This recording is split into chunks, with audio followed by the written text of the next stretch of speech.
Good morning guys, time check, alas 9:30. Sa kabuntagon sa natakaroon din sa panibagong project, no? Balay din ni Ma'am Berkis dati, ni Baligya.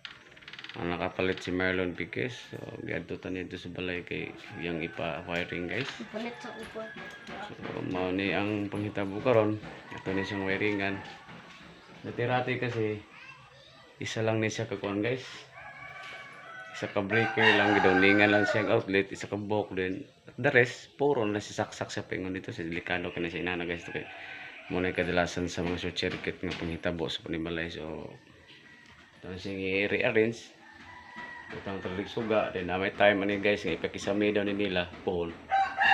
Ato lang ipreparadaan ang connection para sa kisame. So, kanin siya karon guys, sa pagkakaroon, kanikon pala ni.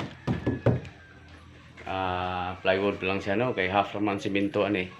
So by next ila daw ni papailan. So atong ibutaron diri for the meantime flexible lang sa pag mabungkag na ni siya mo to ipakaon sa simento pohon guys. Inana atong buhaton karon, no? So di pa daw nila makaya silang budget about sa kisame. So unahon sa natong electrical. Dako ni malaya guys, dili ni siyang gamay. Mo ni ilang sala apoy kwarto diri usa, pero dili pa ni siya i-appeal karon sa electrical. Kanina sila main kuan nila, main kwarto nila ni butang tag suga dito isa kay yang i-teacher niya ang asawa dito ra daw magtrabaho sa sulod. And then diri butang tag suga diri mao ni ilahang kananan butang ta, no? Suga diri for the next time na po daw nagbutang na putag suga dito pa silang kusina, pero sa pagkarong dili pa kay out of budget pa sila. Gipalit man gud nila lang balaya guys, house in lot din kuan po gasto-gasto gyud sila. So ina na atong buhaton guys, no? Bangan natin unya dapit ako na lang pong i-update sa inyo ug mahuman ang trabaho. So ina na lang guys, abang-abang lang muna. Bye muna guys for now. Finished product na. Mauna nito finished product guys, no? Kita. Oh, see? Siga na. Asig mo nga alam mo guys, nganong ninanay ni siya na outside ni siya tungkol kay plywood pa na siya, so na pa na part nga ila daw ipasiminto. So muna siya, no? Preparation na siya daan, 3-gang switch.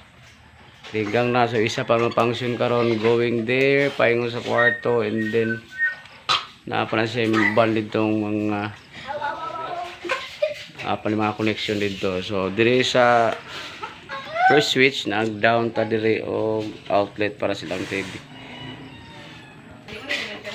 And then diri guys natay preparation for 3-way 3-gang switch. Napatay sugat diri, no? Diri ilang kitchen, atay outlet ito isa from here going there. So ana ang pag-plaster na to ang electrical connection. Okay, so ana siya guys. Okay, sa kwarto na sila isa kasuga dire. 3 lamps lang ni siya guys, 3 lamps lang. Single switch la tong gamit dire, no? So, okay na. Baka by 10 years guys, kaluyan sila sa Ginoo, makapagkisami na sila, no? So, atuan po ning balikon para ato ang i-plaster ng suga sa ceiling. So, dagan dayong salamat sa Tagiya. Aning balaya di ay. Pindot lang balay guys. Cute kayo.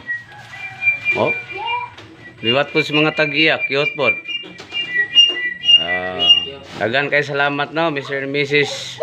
Marlon Piquez ug kay Ma'am Annalyn Piquez sa ilahang pagsalig kanako. Ako nag-install sa ilang panimalay. Dagan kay salamat, Ma'am Lynn. Thank you kayo, thank you.